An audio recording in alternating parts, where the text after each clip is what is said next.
제가 예전에 미국에 있었을 때 그 기도원을 가고 싶어서 여기저기 알아보다가 목사님께서 한 군데 있긴 있다고 얘기를 하시면서 미국 북장로교죠. 그러니까 PCUSA죠. 미국 북장로교회에서 하는 이 기도원 비슷한 수련원 같은 데를 소개받아서 간 적이 있었습니다. 이제 거기 가서 이제 숙소를 정해놓고 뭐 이래저래 좀 이렇게 마음을 정리하고 하려고 이렇게 했는데 어, 참 경관이 좋았어요. 어느 정도로 좋냐면 아침에 이제 문을 열고 밖을 나오면 집 앞에 이렇게 사슴이 이렇게 와 있었어요. 그리고 그 갔을 때 그 저녁쯤에 이렇게 차를 타고 이렇게 나오면은 제가 알기로는 그게 여우였던 것 같은데요. 작고 꼬리는 굉장히 길고 하얀 거, 막 이런 경관이 진짜 굉장히 좋았어요. 그런데 식사도 뭐 나름 괜찮고 뭐 사람이 그 기도만 하기가 그렇잖아요. 그래서 거기에 있는 뭐 이렇게 구조물이나 아니면은 거기에 무슨 기념관 뭐 이런 게 있더라고요. 그래서 그 시간을 내서 그 기도원에서 운영하는 뭐 기념관 같은 데를 가서 들어갔는데 좀 깜짝 놀랐어요. 깜짝 놀랐어요. 보통 이제 기념관이라고 하면은 기도원이면 뭐 기도원의 역사라든가 아니면은 무슨 PCUSA에 관계된 뭐 이런 뭐 선교 역사라든가 뭐 이런 게 있을 줄 알았어요. 근데 세계 곳곳에서 가지고 온 우상들이 다 전시가 돼 있었어요. 저 깜짝 놀라서 저는 뭐 그래서 이게 무슨 뭐 우상 컬렉션 하는 날이었나 싶었는데 저기 아프리카에서 온 무슨 뭐 그 동물 형상의 우상부터 시작을 해서 인디안들 뭐 이렇게 뭐 대가리 이렇게 막 올려놓은 우상들 있어요. 막 그거 그다음에 인도에서 가져온 이렇게 돌탱이 머리만 이렇게 그런 게 이거보다 저희 교회 예배당 한 두 배 정도 되는 공간에 이렇게 쫙 전시가 돼 있더라고요. 그래서 아니 도대체 그 기도원 수련회인데 왜 이런 걸 해놨지? 네, 이해가 안 되는데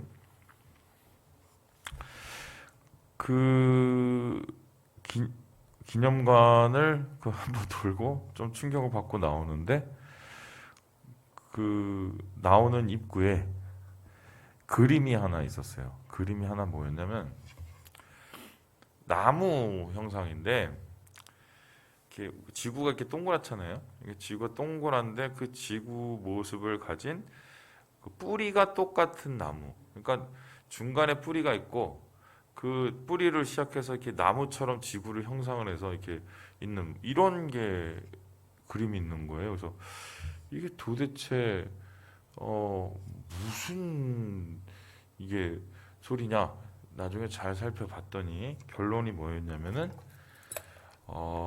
우리는 하나다. 세상의 모든 신은 결과적으로 하나다.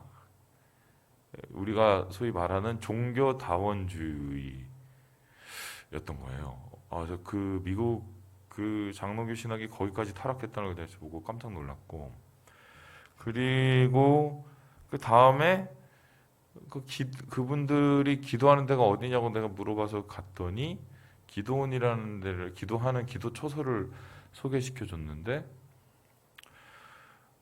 그 제가 여기 이렇게 중간에 이렇게 기도하는 의자가 이렇게 있으면 주위를 둘러서 이렇게 조그만 물이 이렇게 흘러가는 거예요. 그래서 이게 도대체 뭐지? 예, 봤더니 거기에 초를 이렇게 띄우는 게 있었어요. 그래서 초를 이렇게 띄워서 붙이고 그거를 위에다 이렇게 놓으면 한 바퀴 이렇게 뺑 돌아가는 거예요. 이렇게 돌아가고 돌아가고. 그러면서 거기 그 입구에 뭐라고 쓰냐면 메디테이션 홀. 그러니까 이게 명상, 묵상 장소. 그게 기도처예요. 그래서 그것도 보고 황당해서 야, 그러니까 이게 소위 말해서 그 여러분 뉴에이저라고 그래서 그 뉴에이지 운동이라고 그래서 그 이렇게 묵상을 가장한 명상들이 있어요. 명상들 막 이렇게 향 펴놓고 그게 그대로 거기서 하고 있더라고요. 그래서 이게 이 신학이 이렇게까지 끝까지 갈 수 있는 거구나. 근데 이제 제가 그걸 잘 이해했는지는 모르겠지만 그분들의 신학적 입장에서는 뭐냐면 어차피 하나님은 세상에 한 분인데 그것을 사람에 따라서 다른 식으로 해석을 하는 거라는 거죠. 결론적으로. 그래서 여러분 제가 말씀드렸지만 어느 그 남태평양의 한 섬에서는 신이 바나나예요. 바나나. 왜냐면 그 섬에서는 바나나를 가지고 모든 걸 다 할 수 있고 바나나 농사를 잘해야 한 해를 잘 먹고 살기 때문에 하나님은 바나나를 그들에게 주신 분이기 때문에 그들의 신은 바나나예요.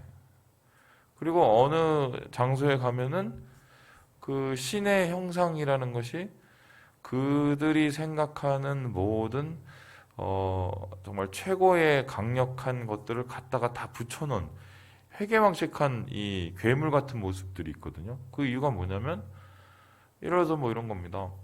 뭐 날개는 가장 강한 게 독수리고 뭐 힘은 가장 강한 게 사자고 그러니까 머리는 사자 대가리 뭐 날개는 뭐 독수리 아니 뭐 이 손은 뭐 곰 뭐 이런 식으로 그들이 생각하는 모든 힘을 다 갖다 붙여놓은 이 조합이 자기가 생각하는 하나님의 형상이라는 거죠. 그래서 이런 모습 자체가 결론적으로 좀 다르지만 사람의 입장에서 생각하는 하나님이기 때문에 그 뿌리는 똑같다는 거예요. 그러니까 우리가 서로 종교 간에 싸울 필요가 없고 대화를 해서 결국 한 하나님이니까 우리가 합의점을 찾고 평화롭게 지내자. 이게 그분들 주장이거든요. 겉은 굉장히 좀 세련되죠. 그래서 지금 최근에 일어난 좀 이런 비슷한 류의 그 움직임들이 있는데 크리스찬들하고 무슬림들이 이제 대화를 하기 시작을 했어요. 최근에. 그래서 어떻게 했느냐? 너희 그 알라라는 신이 말이야.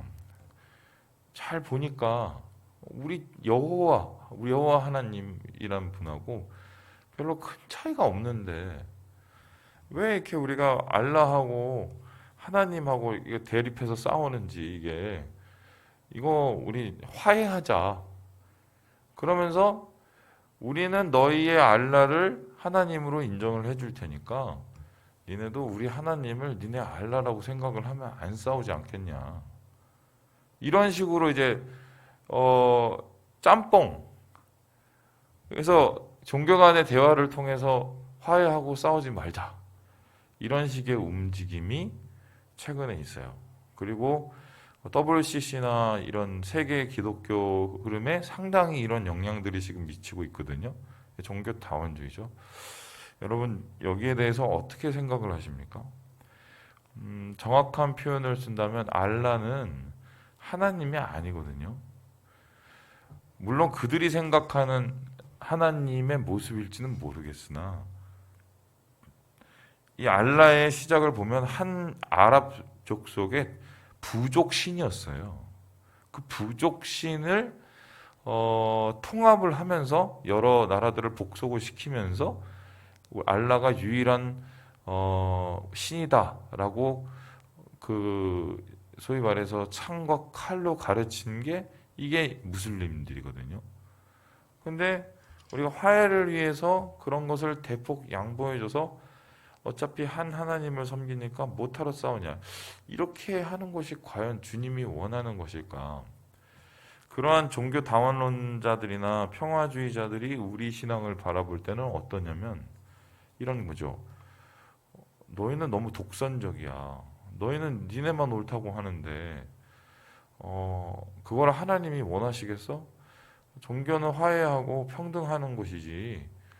어떻게 너희는 그렇게 맨날 니네만 맞다고 얘기하냐. 이렇게 얘기를 할 때 여러분 거기에 대해서 뭐라고 얘기하시겠어요? 오늘 성경에는 그러한 이 종교다원적인 생각이나 우리 인간이 가지고 있는 그 잘못된 하나님의 관에 대해서 철저하게 우리에게 이야기하고 있는데요.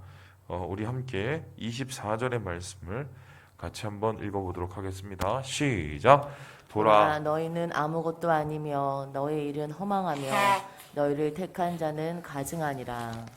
지금 하나님께서는 이스라엘을 회복시키는 과정 속에서 그들의 믿음을 지금 왜곡된 믿음을 바로잡는 정화시키는 작업을 하시는데 그 정화시키는 작업을 하시는 가장 첫 번째 방법이 뭐냐면 우상에 대한 잘못된 생각을 깨트리는 거예요. 우상이 뭡니까? 제가 어제 저는 이제 잘못 알고 있었더라고요. 우가 어리석을 우가 아닌가. 그러니까 얼마 한자 실력이 짧으면 우 이러면 무조건 어리석을 우인 줄 알았겠어요. 근데 찾아봤더니 그 우가 어리석을 우자가 아니라 허수아비 우자더라고요. 허수아비의 모습이죠. 그러니까 우상이라는 말 자체가 이미 아무것도 아닌 헛된 것에 대한 모습을 뜻하는데 하나님께서는 우상을 거짓신이라고 얘기하시면서 그 우상을 섬기는 자들을 헛된 것을 섬기는 가증한 사람이라고 이야기를 하고 있습니다. 왜냐하면은 심지어 다른 신은 고사하고라도 이게 여호와다, 이게 하나님이다라고 얘기를 하면서 허수아비 모양을 세워서 그것을 섬기는 그조차도 하나님은 가만히 둘 수가 없었던 거예요. 그 이유는 10계명에 1계명과 2계명에 나오는 것처럼 하나님만 섬겨야 되고 우상을 만들지 말아야 된다는 분명한 선언으로부터 하나님의 백성이 시작이 되거든요.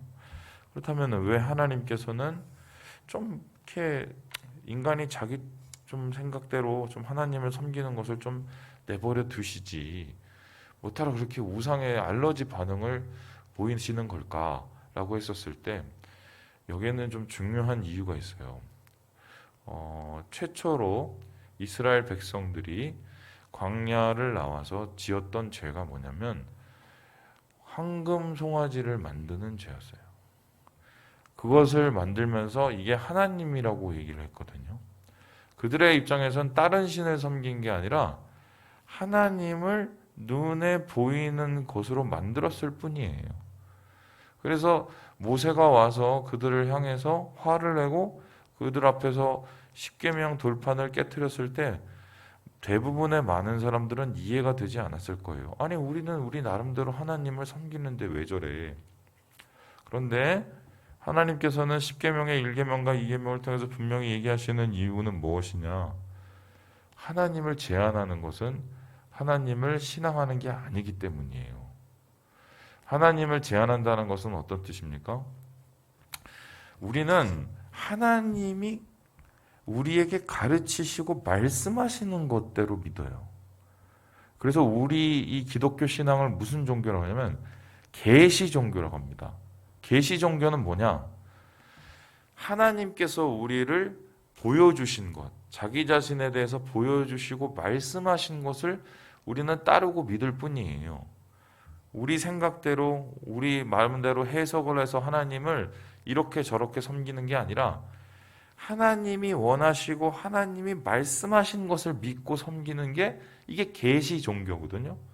그런데 이 우상이나 다른 식으로 섬기는 것은 하나님을 스스로 제한을 하는 거고요.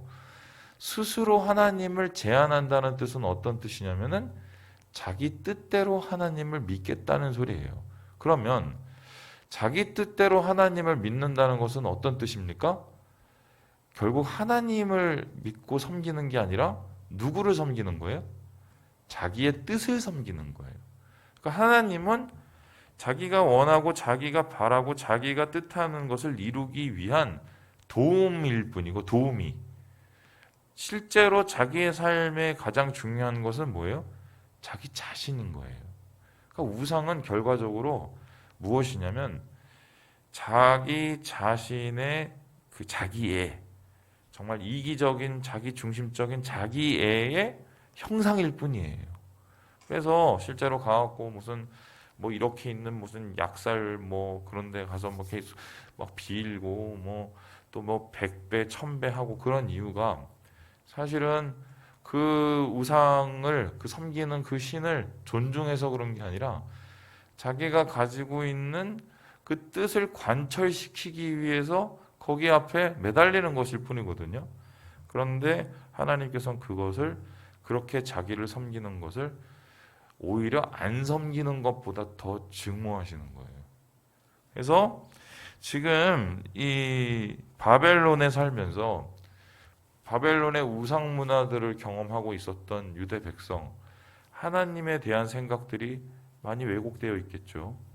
특별히 바벨론의 최고의 신은 마르둑이라는 신이었는데 그 마르둑이라는 신이 최고의 신인 것을 보면서 자기들이 섬겼던 하나님은 도대체 어떤 것인 것일까? 참 힘이 없는 분일까? 자, 그렇다면 우리는 하나님이 아니라 마르둑을 섬겨야 뭐 이런 갈등 속에 있었던 유대 백성들도 분명히 있었을 거예요. 그런데 하나님께서는 그들을 향해서 무엇이라고 얘기를 합니까? 우리 함께 29절 말씀을 읽어보도록 하겠습니다. 시작. 보라, 그들은 다 헛되며 그들의 행사는 허무하며 그들이 부어 만든 우상들은 바람이요 공허한 것뿐이니라. 쓸데없는 짓을 한다는 거죠. 그러면 왜 쓸데없는 짓을 하는가 했었을 때 22절을 보니 이렇게 합니다. 이전 일이 어떤 것을 알게 하라. 결말을 알아보리라. 앞으로 올 일을 듣게 하라. 그러니까 우상은 이에 대한 우리의 과거와 우리의 현재와 우리의 미래에 대한 길을 보여주지 않아요. 우리가 원하는 거를 갖다가 끼워 맞출 뿐이에요. 뿐만 아니라 23절에 보니까 뭐라고 합니까?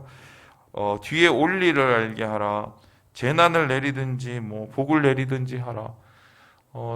사람이 복을 받는다, 재난을 받는다 이런 생각들도 우리의 생각을 끼워 넣는 것이지 결국 그 우상이 우리에게 그것을 하는 것들이 아닌 거라고요. 목사님 그래도 무슨 뭐 무속인이나 이런 사람들 막 가서 막 구술해주고 이러면은 막 그런 일들이 막 일어나던데 그럼 그것을 어떻게 해석을 해야 됩니까? 이렇게 할 수 있는데 여러분 뭐 그러한 영적인 힘이 있는 다른 존재들이 있지요. 그걸 가지고서 하나님은 신이라고 하지 않습니다. 악한 영이라고 하죠. 성경에서는. 그것을 하나님처럼 여기는 자들을 하나님께서는 하나님의 무리에서 털어내 버리시죠. 그게 구약의 이야기인데요. 결론적으로 하나님께서는 이러한 잘못된 우상, 잘못된 신을 섬기고 있으면서 하나님을 제한하고 하나님의 마음을 어지럽게 하며 그리고 그들의 신앙을 훼손케 하는 이스라엘 백성을 바로잡기 위해서 최후의 방법을 택하세요. 그게 뭐냐? 25절의 말씀입니다. 우리 같이 한번 읽어보도록 하겠습니다. 시작. 내가 한 사람을 일으켜 북방에서 오게 하며 내 이름을 부르는 자를 해 돋는 곳에서 오게 하였나니 그가 이르러 고관들을 석회같이 토기장이가 진흙을 밟음같이 하리니. 한마디로 이 마르둑을 섬기는 바벨론을 하루아침에 무너뜨려 버리세요. 여기에서 내가 한 사람을 북방에서 오게 한다. 이 한 사람이라는 것은 누구냐면 바로 고레스를 뜻합니다. 이 고레스가 그 키루스, 그러니까 그 다른 역사책에서는 키루스 2세 이렇게 되는데요. 이 사람이 어떤 사람이었냐면 바벨론을 점령할 수 있는 존재가 아니었습니다. 이 사람이 원래는 이제 메디아 왕국의 왕자였는데 아버지한테 미움을 받아갖고 어렸을 때 구박받으면서 저기 뭐 시골에서 지내던 사람이었어요. 근데 어찌어찌 해갖고 아버지 죽고 나서 메디아를 차지하게 되고 그 왕위를 차지한 다음에 그 다음에 그 옆에 나라를 복속을 하고 그리고는 나중에 바벨론을 무혈 입성을 해요. 그 바벨론을 무혈 입성한 이유가 뭐냐면 바벨론 왕이 하도 저기 막 폭정을 하고 이러니까 사람들이 아유 차라리 저쪽 나라 옆 나라에 있는 그 고레스가 우리 와서 그냥 다스려주면 좋겠다. 그래서 앞에서 그냥 노크만 했어요. 노크를 하니까 문을 열고 막 환영을 하면서 그러면서 바벨론이 우장창 다 무너져 버려요. 그리고 나서 이 고레스, 이 키루스 2세가 나라 이름을 바꾸는데 그때부터 나라 이름이 뭐가 됐냐? 페르시아가 됐어요. 그러니까 이 고레스가 키루스 2세가 어느 날 갑자기 북방에서 와서 이 정말 어마어마한 이 바벨론이라는 제국을 하루아침에 무너뜨려 버리는데 아무런 뭐 무력이나 아무런 뭐도 사용을 안 하고 하루아침에 완전히 망가뜨려 버린 거예요. 그리고는 그 고레스라는 왕이 이 국가를 차지하고 난 다음에 제국을 차지하는데 뭘 했느냐? 유대 백성을 풀어줘서 다시 이 이스라엘 예루살렘으로 돌아가게 만들어줘요. 물론 여기에 대해서는 여러 해석이 있는데 그쪽이 비어 있으니까 유대 백성을 귀환을 시켜서 방패막을 쌓기 위해서 그런 게 아니냐 뭐 이런 국제적인 좀 복잡한 관계가 있지만 어쨌든 하나님의 이 말씀처럼 어느 날 혜성같이 등장한 한 사람이 이 어마어마한 왕국의 힘을 다 완전히 무너뜨려 버리고 이스라엘 백성을 다시 예루살렘으로 돌이키게 하는 뭐 이런 정말 만화 같은 일들이 일어나게 되는 거죠. 이러한 하나님의 모습을 역사를 보이면서 이스라엘 백성이 느꼈던 것은 무엇입니까? 야, 우리는 그 바벨론이 최고인 줄 알았는데 거기에 있는 마르둑이 최고로 힘이 센 줄 알았는데 우리 하나님은 그냥 그 조금 뭐 아무것도 아닌 줄 알았는데 역사를 봤더니 이게 야, 우리가 잘못 생각한 것이구나. 그 어마어마한 힘을 가졌던 그 존재가 실제로는 아무것도 아닌 것이었구나. 눈앞에서 허무하고 공허한 이방신과 우상의 끝을 보게 되는 거죠. 그러면서 자기들의 신앙, 하나님을 제한하려고 했던 자기들의 신앙, 하나님을 온전히 바라보지 못하려고 했던 자기들의 신앙을 돌아보면서 주님이 원하시는 제대로 된 신앙을 가지기 위해서 아마 그들이 몸부림쳤을 거예요. 말씀을 마칩니다. 제한하는 신앙이 주님이 싫어하는 신앙이세요. 내 뜻대로 내 마음대로 섬기는 신앙을 하나님 원치 않으세요. 우리가 지금 눈앞에 보이는 우상을 섬기지 않는다 하여도 사실 신앙을 내가 복음을 써가면서 내 뜻대로 하나님의 생각하고는 상관없이 내 마음대로 신앙생활을 하려고 한다. 그것은 오히려 하나님에 대한 도전일 수도 있다는 것 여러분 기억하시고 헛된 신앙을 버리고 주님 안에서의 바른 신앙, 하나님이 원하시는 하루를 살아가시면서 주님 안에서 은혜를 누리시는 사랑하는 우리 3일 가족 되시길 주님의 이름으로 축원합니다.